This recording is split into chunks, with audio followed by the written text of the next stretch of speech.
Hi, everyone. I'm Sonna Johns. Welcome to Up Close and Empowered, where my hope is to inspire you, to awaken you to your true power, because you are more powerful than you realize.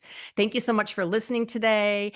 And before we start today, if you would like to reach out to me on my website at sonnalife.com, that's Sonnalife.com, or on my Instagram handle, which is Sonnalife Coach, I'd love to hear from you.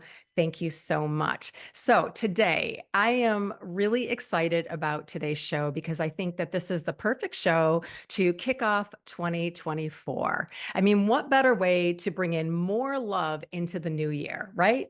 So I have the perfect guest. And I'm going to tell you a little bit about her. So, she is a certified love and relationship coach with over 2 decades of experience in personal growth and human connection. Her mission is to help people discover their path to finding authentic and lasting love. She is dedicated to empowering others with knowledge and tools to help them attract and sustain healthy relationships because this is what a lot of us struggle with is we can get these relations, we can attract these relationships, but how do we sustain them? So she has a new book coming out that we'll be talking about, and it's going to be released on Valentine's Day. I mean, how perfect is that? So I'm really excited. We're going to hear her story. We're going to hear a little bit about everything. I mean, as you all know, this is a really big topic. I mean, love, relationships, dating, sustaining relationships. This is a very big topic, but we're going to talk about some of the dating trends. We're going to talk about some of the biggest challenges that we see in relationships today, and some of the processes and some of the tools that my guest actually shares and coaches with her clients. So she has influenced thousands of people. She is a really, I love her. She's like a dynamic person. She's perfect for this show. I'm so glad that I found her. Her name is Chantal Landreville. Did I say it right? Okay. Yeah. All right. Well, it's a tough one, but it's such a beautiful name and a beautiful woman as well. So, Chantal, I just want to welcome you to the show. I'm super excited. Welcome, and say hello to everybody. Thank you. Wow, what an introduction. I have like tons of shivers and you just gave me so much love. So thank you and hello everybody. It's exciting to be here and talk about my favorite topic. Yes, yes. And you have a lot of experience at knowing this, which I'm sure you'll share. So let's talk about that. Let's begin with your story. Give us a little bit of a background of where, maybe where you grew up, what you did throughout your life, some of the things that happened, and what led you to where you are today, being a love and relationship coach and also writing your first book. Yes, very excited about that. Very proud too. Yes. All right, where to start? So, I was born in a small town called Ottawa in Canada, in Ontario, and was kind of living the life that I was told to live that I didn't feel I actually fitted in. So I always call it like the mold, right? You go to school, you go to university, you meet someone, you buy the white picket fence, you get married, you have children, and all of that lifestyle for me was just I just felt like there must be more out there, and I was very blessed with one of my mom's numerous brothers that was actually living in Montreal, and he was actually gay. So he was so dynamic and open. So he would always tell me, come and spend the weekend. And here I am, little girl from Ottawa, going into a big city. Well, I think big city today, it's just as small as Ottawa, but experiencing and seeing, oh my God, there is much more out there than just this little suburb, small town that I was seeing. And I quickly, moved myself very young. I was 18, between 17 and 18, because I wanted to study theater. I decided to leave the small town to go chase my dreams. And through that, I never made it to theater school, sadly, in a way, but not in another. But I met my first boyfriend at the time that was 6 years older than I was. And he taught me a lot of the stuff that I had no idea about being a small town girl, right? So I admired him. I was just like in awe because I learned about culture, about food, about wine, just everything. And a couple years into the relationship, I kind of started sitting more into my personality, which was a big personality, and it became a competition in my relationship. And I remember having an argument. I will never forget that. And we were saying, we were fighting over a party, and he goes, the moment, are you going to stop trying to be a little star? And I was like, what? I didn't realize this was a competition. Like, and that's when I told myself, wow, I can't be with someone that doesn't accept me fully. And I Mhm. think that, one of the things, we don't know who we are in our 20s. We're just starting to live. And I I had the strength to leave a relationship that I felt very safe in for different reasons, but I was like, this can't be it. Like, I don't see myself getting married. I don't see having, kids. There's more that I need to experience. So I left the relationship. And when I left the relationship, I did this list of everything I wanted to experience. And the list was long, and the list ended up taking me over 10 years to go through. Wow. Wow, 10 years. But it was a great 10 years. I did it all. I had fun. I partied. I experienced. Like, there's not much that I didn't get to do, which is what I've always, had in the pit of my stomach. I just wanted to see, feel, touch, experience everything.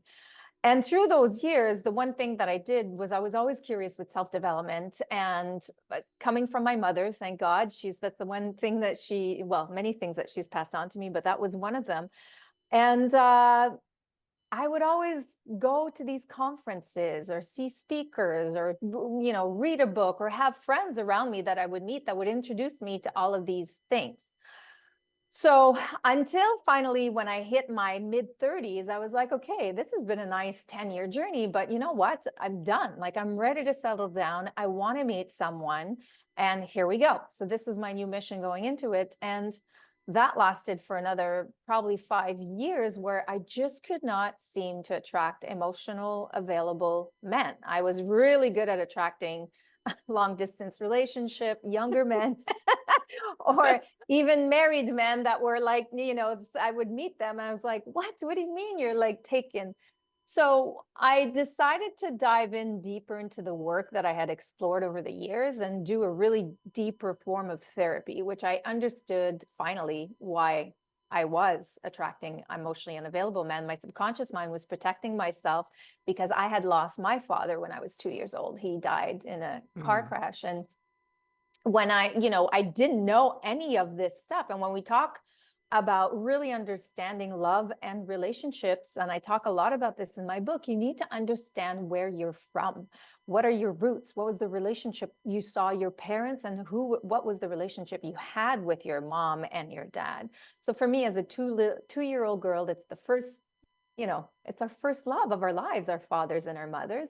So I was like, men represent to me that they abandon you and they reject you. So when I finally understood that, which I was like, whoa, then you have to figure out, how do I rewire this brain? So that's why the work went from one level to like a whole other level. And I dove deeper into the work and deeper into the research because I was very curious, an avid learner, and I love this stuff. This is stuff that I thrive in. And I always knew, because of the knowledge I had accumulated, that I wanted to eventually share it with this world. And as I was learning all these different techniques, I was like, wow, we have access to so much information, but at the same time, I find there's a lot people don't know when we talk about healing. And when we talk about healing, it's not necessarily just, from a psychology perspective. It's from a body, mind, and soul, right? They're all aligned. So it could be, you could mhm. be depressed and in a burnout, but you could also need help, with food or exercise, or so anything and Right. everything that had to do with the journey of healing was something I wanted to create as a platform to give the access to people. And it's almost like, I'll give you the best example to understand it. I remember when I had questions, because I'm curious, my girlfriends would say, just Google it. And I was like, I hate Googling because there's so much that come out and you don't know Right. what's right, what's wrong. I get Right. overwhelmed. For me, Mhm, it's like shopping in a department store versus a boutique. I mhm. can't shop in a department store. I get overwhelmed. So I wanted something that could be tied into. Sonna would come and see me and say, this is what's happening in my life. I don't know what to do. And I have access to all this information. You need this book, but you only need to read chapter 10 and 6. You need probably to explore this kind of therapy, explore this kind of meditation, everything to kind of give you that self-care toolbox to help you where you are today that's really, really catered to you. So, Right. through that, I'm glad you said that actually, because there are a lot of variables with everybody's healing journey. Everybody has different things to deal with. There's so many different ways. So I'm glad that you said that. yes, it's so many different ways, and you need different things at different times. And that's why I always tell people, if you have one quality to cultivate in anything you do, is be open to hearing things differently, to trying things differently, because it can block you from having something that could be really well for you, and you're going to miss out. So I think being open is very important. So fast forward, I guess I would say probably in 2018. Yes, 2018, I decided I've always wanted to move to Europe and I was going to make it happen. You know, I'm the determined girl. I get shit done when I decide that I want to do it. And I didn't know where I wanted to establish myself. So I booked 3 months off. I was going to do a few countries. And I also had the mission, this is where I'm going to meet the man of my dreams. This is where I'm going to meet my person. And I did meet what I thought was my person. Ah, okay. um, and that's in another book. Okay. Oh, we're going to save that stuff for later. Okay. Got it. Yes. But what happened then, and why it's important for me to share this piece of the story, is I did everything uh, reverse to what I had learned to not do. I got caught up in the fantasy. I didn't pay attention to all the red flags that I had listened Mhm. and paid attention to at the beginning. I convinced myself that he would change. Like, name it, I did it. And of course, it didn't take long. Ended up with a broken heart, shattered dreams. Like, I was just devastated and I was like completely destroyed. And it took me quite a few months to recover from that. And then this is kind of like the culmination to the story, is that I ended up going to a party. I'll always remember, in November of 2018.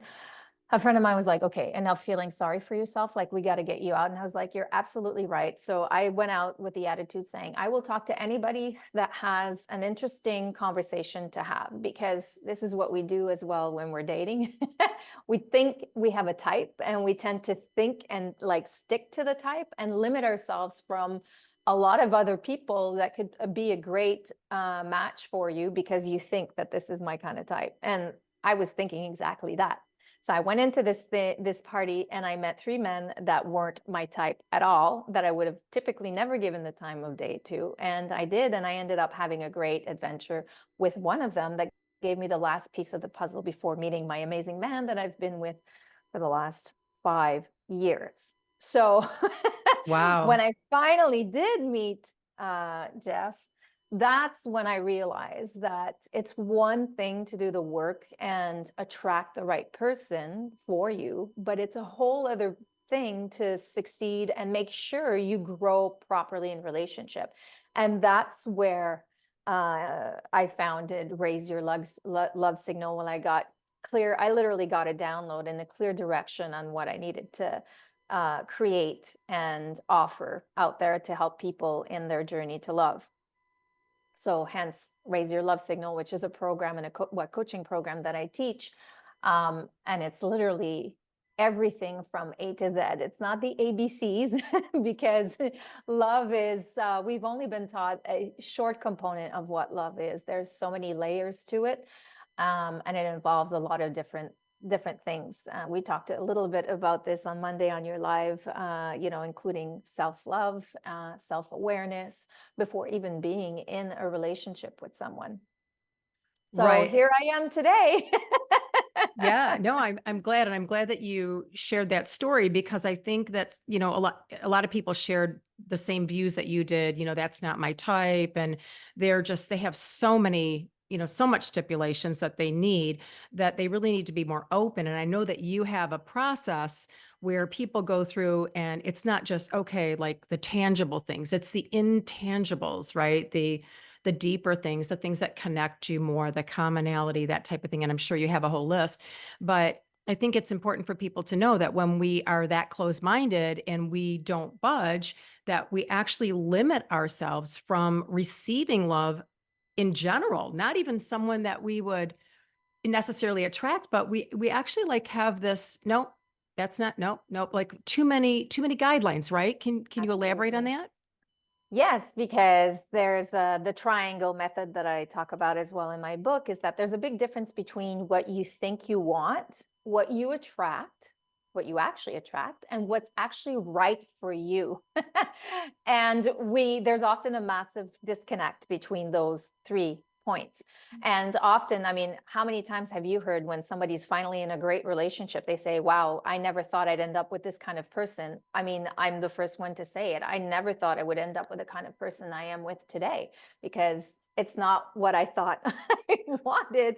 It's Right. actually what I really needed, that was healthy and that completed, I don't want to say completed me, because that's not the case. It complemented me. Right, right.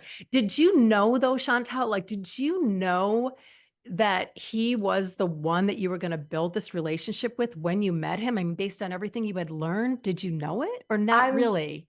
I'm so happy you're asking that, because we often say, listen to your gut, and we always know. And I remember whenever I get involved with someone that, whether it was long, well, it was never very long term, but I always knew. I knew in the pit of my stomach it wasn't working out. But with him, the energy was floating. It wasn't a yes and it wasn't a no. Yes. It's Mhm. like the universe was asking me to take my time to get to know this person and give them a chance. And that's super important. And I talk about this in the book too, on slowing down and really releasing the fantasy that we've been sold on, that you have to have like these butterflies and this excitement and feel like this amazing things, and go all in right away, like 100 miles an hour. And people get blindsided because we get Mhm. really caught up into those butterflies. And for me, where I had decided that all of that stuff never paid off, so I was really willing to explore something completely different. And it's really interesting because I obviously I do practice what I teach, and I love to observe myself in my own relationship all the time with everything that I've learned, and I keep on learning, because I've really seen how we're growing to those butterflies and that excitement. I'm more Right. in love today than I was the first few years in our relationship, because we've built things like safety and trust. And my heart Mhm. has really had the time to open, um, and just like breathe in it. Right. And And that, it's and a it's so beautiful important. feeling. I love the word neutral too. I love that because it just, that's what makes it exciting. That's what builds the curiosity and the excitement, in my opinion, almost the mystery, because I'm like a mystery girl. I love the mystery, Yes. right? Well, we're going to hold that thought. But I do, before we take this next break, I do want to put out there to the listeners, if you would like to call in and ask a question, you can call 888-346-9141. That number again is 888-346-9141. And, you can call us after the break and we'll answer a question for you. And we also have a couple other questions that I'm going to be answering that have been sent to me, emailed to me and DM to me. So we'll be right back after this short break. Hi, everyone. Welcome back to the show. We're talking love and relationships with Chantal Landreville. And it is a great conversation, but we have so much more to share. We're going to try to get everything in this hour. But I wanted to come back on the break and, just with a loaded question, basically is what are some of the most common challenges that you are seeing, based on your experience and all your coaching? What are you seeing as a common denominator right now? That's a great question as well, because I was actually just writing an article about dating trends for 2024. So I was kind of going through the whole exercise, and I was doing it by different types of generation to see if there's actually, a difference. And but there's one thing that's a common denominator across the board, whatever age you are. There's never been more of a need to want to experience deep, meaningful connections, but there's never been a worse time. People are like so afraid to actually connect. And so there's that Mm. disconnect of, yes, I want this like deep emotional relationship, but I'm not willing to invest. So I'm just like, wow, there's a serious issue. So common Why do you challenge. think though? Why do you think? I think one, the whole dating process, and we'll use just the fact that, most people now are meeting online. So it's a very like fast, dismissive culture, Mhm. right? We're so used to getting and wanting results right away. So we're really quick about dismissive and not really getting to know someone for the right reasons as soon as something that you don't like comes up, instead of investing. And I think that that's where the exercise of really understanding what matters to you, like value systems, and know your deal breakers and what are my boundaries, because it's really easy to Mhm. not to give in to someone that could potentially have the right value system, but that you're being bothered by superficial stuff. And we'll dive deeper into that in a second. But the common challenges that I see is lack of investment. Number two is definitely lack of genuinity. You say you want, you're out there dating, but you don't really want to be in a relationship. And that causes a problem online, right? I see it all and I hear it all the time with clients and with friends. It's like, why are you dating? And you say you want a relationship when actually, well, they go on a couple dates and there's like, I'm not looking for anything serious. So I think people need to be a little bit more genuine and take ownership of what they do and they don't want. And then there's the whole like ghosting and the game of like, I want to do this, but I don't get the result that I'm looking for. So I think people go into dating wanting an outcome instead of enjoying the journey, and Mhm. kind of observing themselves of the things that they've learned or didn't work for them and taking their time. It's like people want everything yesterday. Right. It's It's like that instant gratification, yes.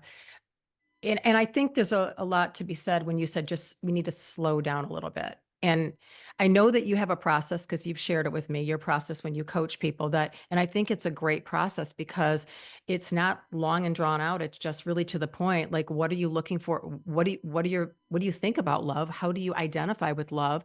And what are you looking for? And I know that you break it down. And I think it's such an important exercise because people are out there and they're getting frustrated and, oh, then nope, don't want her. Oh, don't want him, whatever. It's just like, and they're not getting that instant gratification. And it's almost like they're in a hurry.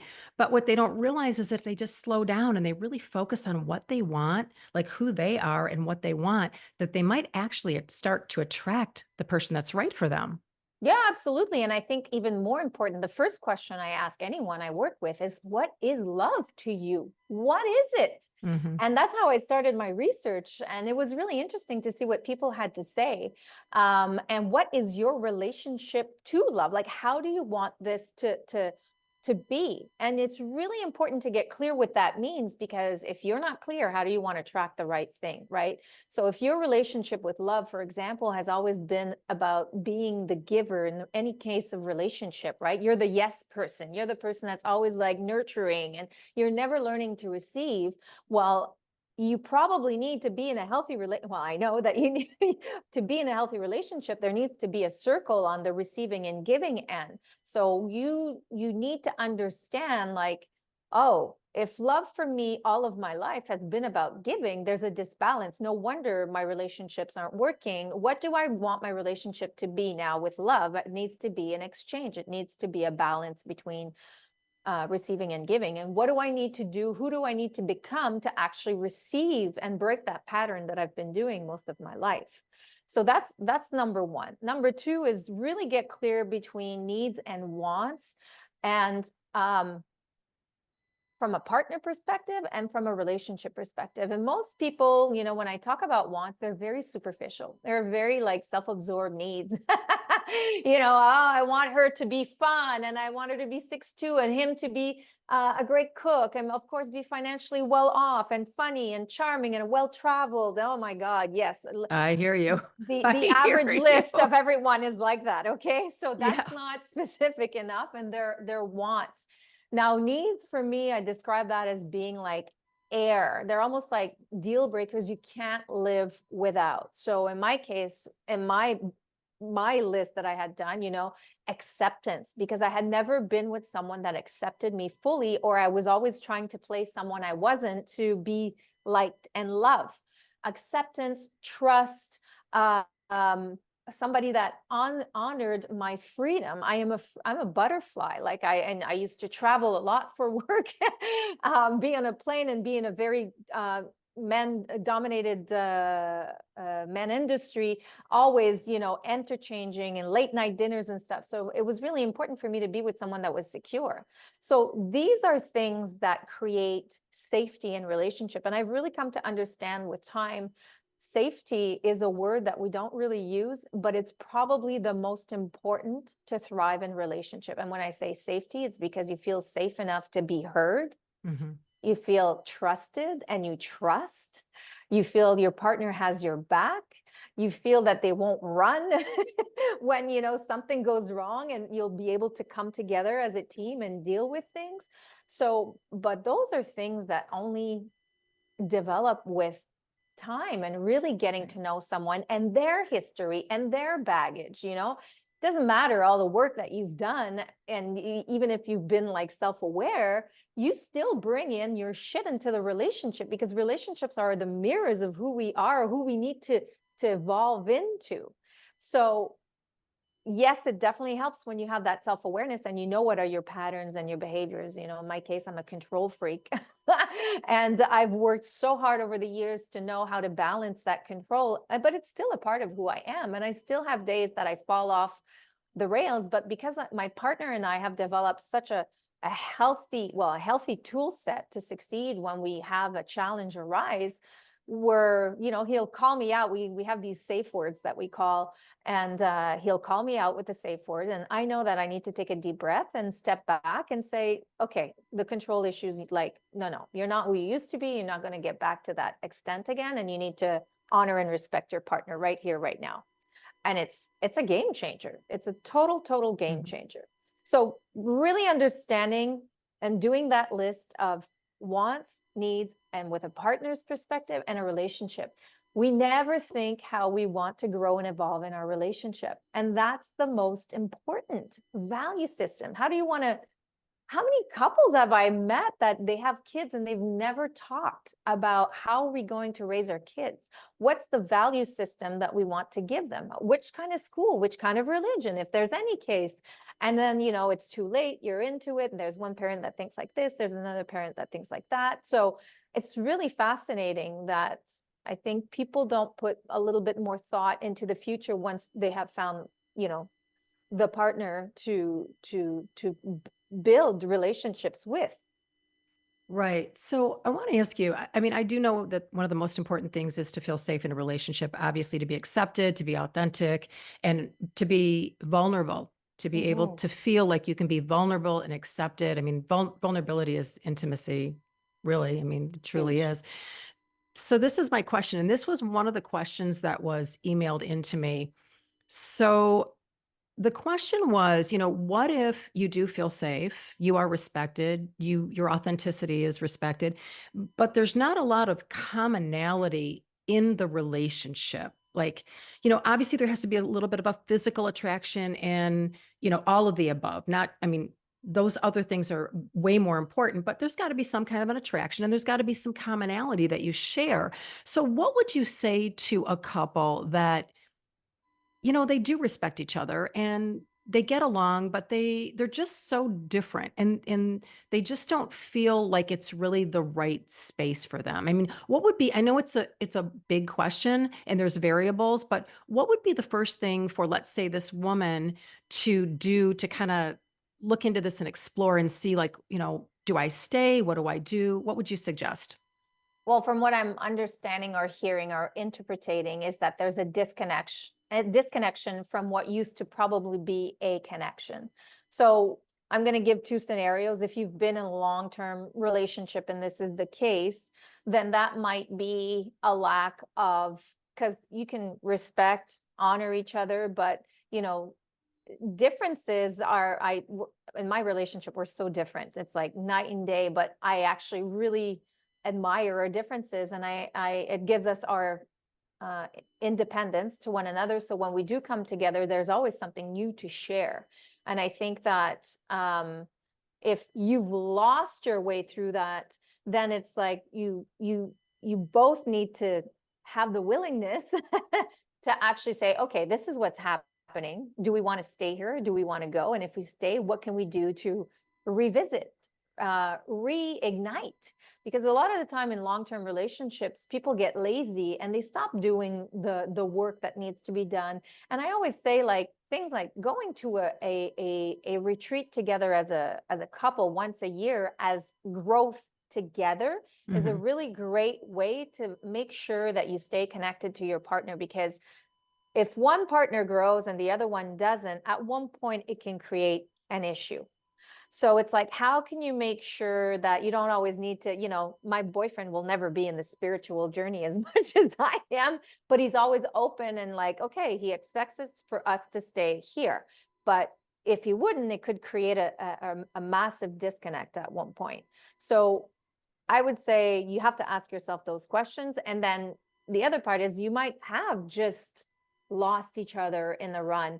But that's why if you're in a new relationship dynamic, and so let's say if you're under 2 years, you need to ask yourself serious questions. Was this always the case? And I refuse to see certain behaviors, or as you said, they're very different, that I chose to kind of say it will change or I accept now, but now you're realizing, oh, this is not really what I signed up for. I don't want that. I want a little bit more similarity.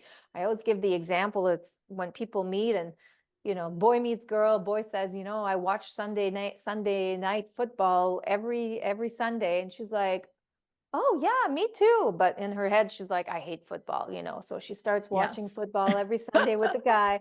Year later, they move in together, and girls start saying to boy, like, do you really have to watch it tonight? And he's like, what are you talking about? 2 years later, she like loses her shit and says, can you stop watching your football for once in your life? And the guy's like, I don't understand what just happened. But we do that, especially as women. We think we will change our men, because men, if there's one thing that I have to say, they always show their colors from the beginning. If they say that this is who they are, it is literally who they Believe are. them. Believe Yes. them, right? I love that example though, because you're like, "Oh yeah, I love football too. I'll yeah, sure, I love it." And then when they start watching football every week and they're glued to the TV, they start getting all these arguments. So it's Yes. like so It's true. So know crazy. what you're getting into, right? And Know what you're getting into. So that's why it's like, if you're at the beginning of a relationship, like, that's why the importance of the exercise of having that vision of the relationship. It's like, what really is going to matter to me in the long run? Like, I'll give you another example, if I may, is when I had my list going on and my vision of what I wanted in relationship. In the wants and needs, I had dancing. I wanted to be with someone that knew how to dance. And for me, it was almost a deal breaker, because I love to dance. I would dance every day. I had this vision. I wanted to go ballroom dancing and salsa dancing, and let's go. Meet Jeff. Poor guy doesn't even have like he has two left feet. And I was so desperate. I was like, oh my God, like, do you have rhythm at least? And he's like, what do you mean? I'm like, do you have a little shoulder rolled and rhythm going on? And he's like, no. And I was just completely destroyed. I was like, but because we had gotten to know each other, and because he was showing the value system that was really important to me, I quickly, calculated in my head, okay, a dancer is not going to make or break my long-term relationship. So what does he do today is that he'll let me and encourage and support me to go out dancing with my friends, or if we're at a wedding and I say, let's go to the dance floor, he's like, okay, let me take a couple shots of tequila and I'll go dance one dance with you. So you have to really figure out what really, really matters and what's not going to bother you in the long run. Because this is what kills relationship. People don't think it's the everyday stupidity, how they do the bed or not, or take the garbage or not, or what they do the Mhm. kids or not. And you have to learn to let go or fight your battles, the right battles. So that's why I say, get clear on what really matters to you, how somebody treats you, how somebody will communicate with you, how somebody will listen to you when you actually take the time to communicate what your needs are. So they say, yes, I got you. I got your back. I'm going to try to, fix whatever it is that we just talked about. So I Right. hope And that answers the question. yes, and don't think that they're gonna change. I mean, first of all, we shouldn't be getting into relationships to change people, and No. that was one of my big lessons, and I'm sure a lot of people listening can relate. We think Yeah. that, maybe something will spark them where they will change a little bit, but really the bottom line is we wanna be able to accept them for who they are. I mean, obviously, there's some little modifications along the way to, for each other, but when you get into something thinking that they're going to change, you're just setting yourself up for a lot of heartbreak. Honestly, Yeah. like you're just breaking your own heart. So I Yes. had to learn that the hard way. And I know you know this because this is huge, right? It's huge. You're just Yeah. setting yourself up for failure and disappointment, and it's not great. I mean, if you are hoping that somebody will change, let's reverse the roles. If that's what was somebody thinking of you, like you want true healthy love is someone that accepts you for who you are, 100%, and who you can be yourself 100%. So the last thing you want to feel is like being beaten over because you're not doing this, or you should be like this, or why aren't you like that. Right. So that's why you have to pay attention to these things and ask Mhm. yourself as you're going through your dating process, what is important to me? Can I live with this in the long run? Can I, will this bother me, this kind of behavior? Can I live with that? And no, I'm not going to change this person. Right. Right. And we're going to take a break right now, but just to answer that real quick, and it also people can feel our energy. So if we're trying to change somebody or we're trying to persist at something, people can feel that. Our partners can feel that. And I Mhm. think that people don't understand that it can actually be a detriment to the relationship. So we will Right. be back right after this. We're going to talk a little bit more about some of the dating trends and a few more questions that we're going to have Chantal answer. So I'll be right back after this. Welcome back to Up Close and Empowered with Sonna Johns. Have a question for Sonna or guests? Join us on the show at 888-346-9141. That's 888-346-9141. Now back to the show. Hi, everyone. Welcome back to the show. We're talking love, relationships, dating, and we're on the last part of our show, and we're just trying to squeeze so much in. We're like saying, we need to do more shows because this is really great information. So I do want to talk about, your book is Raise Your Love Signal, which, by the way, I love the name, and that's coming out Valentine's Day. And what I love about you, Chantal, is your methods are very practical. So we can always go deeper when we do the work, but I feel like what you've put together are skills and tips and practical information that you can refer back to because we do forget. When we're on this healing journey, personal growth journey, we forget a lot. Like you have to be in constant awareness or, you have to read something over and remind yourself, oh darn, I need to do that. Right. Yes. So that's what I like about your style is it's very simple. I mean, it's not simple to do. Obviously, there's simple skills and tools, but it takes an effort to do them. Mhm. But I feel like you have like a really great, clear way of getting on the path to, bringing more love into your life, whether it's sustaining a relationship that you're in or attracting someone new. And one of the things that you talk about in the book that I want to just talk about briefly is preparing for love. So, all the listeners out there, if they want to know, okay, what can I do to prepare for love in 2024, whether I'm in a relationship or I'm looking for a relationship, what can they start to do? Other than working on your vision of what you actually want, that's super important. We already talked about that. So get clear on that, really clear, because every single time I do the exercises with the client, and I'm like, do you really know what you want? And we start, and it's like always focused on the partner perspective. And when I ask to go deeper, they're like, oh, so get really clear on that vision. The second thing that I do that's a really great eye opener is that list all the past relationships that you've had that didn't work out and identify the behaviors that you had in relationship that didn't pay off or that worked against you. So for example, if you were always insecure and jealous, so you're always sneaking around and trying to listen into your partner's conversation or going through his phone. Another example would be, I said this before, like if you have problems receiving and you're the giver, and you just don't make room to be able to receive from a man's perspective, because men and really, and no, I'm mixing two here. I wanted to talk about masculinity and femininity. So receiving is more feminine, but you just have difficulty learning to receive. And another last one that was my biggest issue is that learning to receive, and making room to receive, because in a relationship, if I'm talking from a man and a woman's point of view, you can be as independent and strong and whatever as you want, get shit done, but you need to make room for a man to also care of you, because it's such a big part of their DNA. And I'm noticing that from type A personalities and high achieving women, like I was and still Mm-hmm. am, is that, we have this like two double standards of like, I want, but my heart is completely closed off. So identifying what those patterns are is super important to say, okay, I'm not going to repeat this, because here's the thing. If you are still not attracting the right person for you, it's because you keep repeating the same mistakes and doing the same patterns that you haven't identified and haven't developed the self-awareness about, because then you need to change those. And typically we've been doing the same shit for years, so you don't also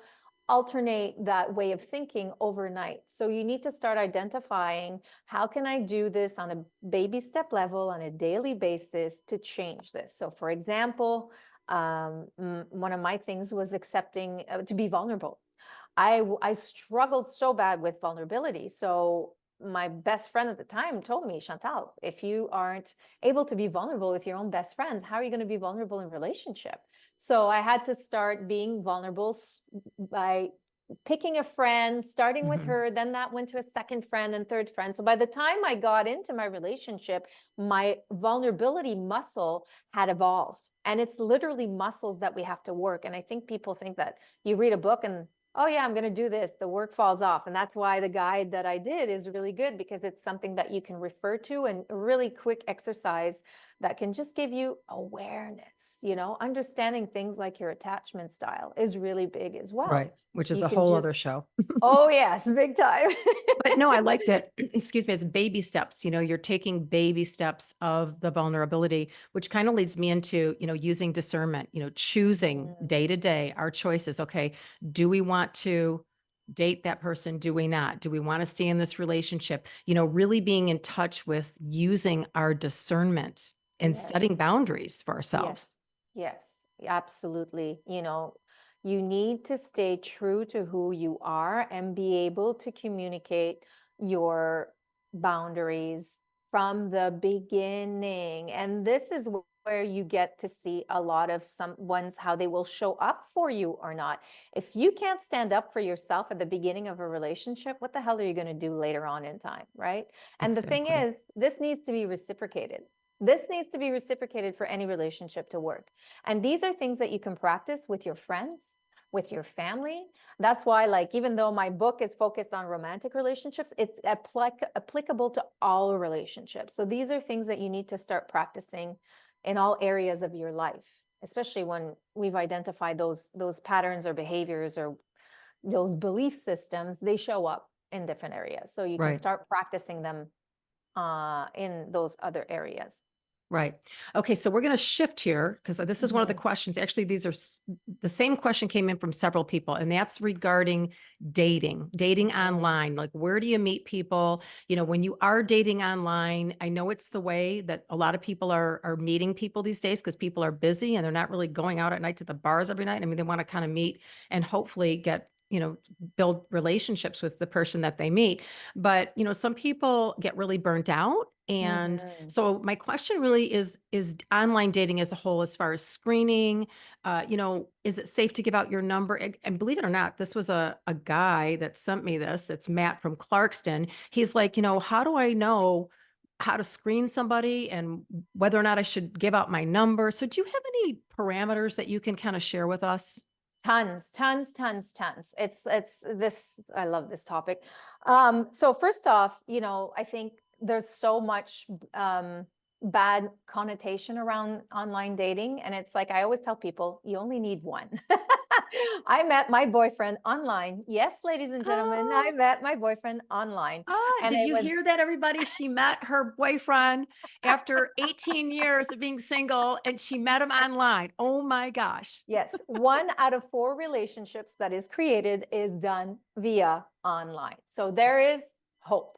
That's number one. Change your attitude around online dating. If you are tired and burnt out, fine, take breaks. But the more negative you are, the more negativity you'll attract. It's just as simple as that. Because again, we go into it with an expectation. Let go of the expectation of having an outcome when you are dating. And that's the number one mistake that I see. I did it all the time. Is this my person? Is he the potential? Like, is this going to work? Instead of going into it and saying, I'm going to go have fun and have a nice conversation. Now, what do you want out of that date? But before we even go into that date, here's what I want you to do. Make sure your profile is clear, great pictures, that's representative. Do not show pictures of you from 5, 10 years ago. You want something that's authentic, that's you right now, and say what it is that you are looking for and need in your profile. 2, get really great at screening and reading properly and giving chances to people you would never typically give the chance. There's other shit than just attract, beauty. I mean, you have to be attracted to someone, but I dated many men physically I wasn't attracted to in the first time, but it was their personality that grew on me. And I was like, holy shit, I never thought I would be attracted to this person. So how do they 3, screen, Chantel? How would they screen? so screen, let go of the over 10 days, 2 weeks of texting back and forth. That's number one. Today, they're the apps. Most of the apps have great video calls. I would say if you're having a quick exchange, have a video call. It's authentic. You can see someone. You're not going to get catfished. Video call, and as we're seeing you and I together on video, you can pick up a lot from a person just by doing that. Do not go on a date without having a phone call or having a video call, because that will save you your time. This is where we get frustrated, right? So time consuming, but at the same time, you're shopping for a life partner. So of course you have to invest the time. You would do the same thing if you were shopping for a condo, for a car, for a mattress. You have to you have to change your attitude around it. So, and this is that's again, it's this like immediate gratification. I need to get this done. So do a video call, learn to read properly people's profile, send a note. And then if you are doing a call, have a list of intentional questions. When you have intentional quality questions, you will get quality answers, not yes or no answers. And I have some examples of that in the book. And this creates a really great way to get to know someone and read in between the lines really quickly for you to decide if I'm actually going to even give the person time to go on a date. Right. I love it. So again, you're using discernment, you're kind of stepping back, you're curious, you're screening instead of being in such a hurry. So I love that. We have literally like 2 minutes. I wish we had 2 more hours. We might have I to bring you know. back. We might have to bring you back, but I want people to know how they can get in touch with you, or, on your Instagram, how they can reach out to you. Can you share that information? Yes, so they can definitely find me on my website, which is www.raiseyourlovesignal.com. You will have access to all of my services as well as the social media pieces that are there. Instagram is the platform that I am the most active on, which is my name that Sonna will put in the maybe the show notes. Am I correct? Or the Oh, link. sure. For sure. For My sure. name, which is Chantal.Landreville. I'm on TikTok, but I'm not super active. My next goal is to really develop long segment videos on YouTube. So I'm just starting to develop the YouTube channel. But these are the 3 main ways to find me. Obviously, the book will be available for pre-sale by mid-January and available officially on February 14th. And what else am I not thinking of? I don't know. I'm really excited for the book, though. I mean, I've seen a little bit of it that you have sent me, but I'm really excited. I think that everybody should check it out, just because it's going to be some great information that we can all use, right? We can all use a little refresher on things. And I think Yes. it, like I said, it's very practical and to the point, and I'm really excited to see it. So I'm wishing you the very best of luck with that book. Thank And I want to have you back. So we'll talk about that in the future. Maybe we'll switch the focus to maybe what some of the guys might, have some questions on. I know that Absolutely. you're well versed in both. So thank you everybody for tuning in on Up Close and Empowered. I wish we had more time, but we don't. And I will talk to you next week. Have a great holiday. Merry Christmas to those who celebrate Christmas, and happy holidays to everybody else. Thank you so much for joining. Thank you, Chantal. Thank you, Sana. Bye, everybody.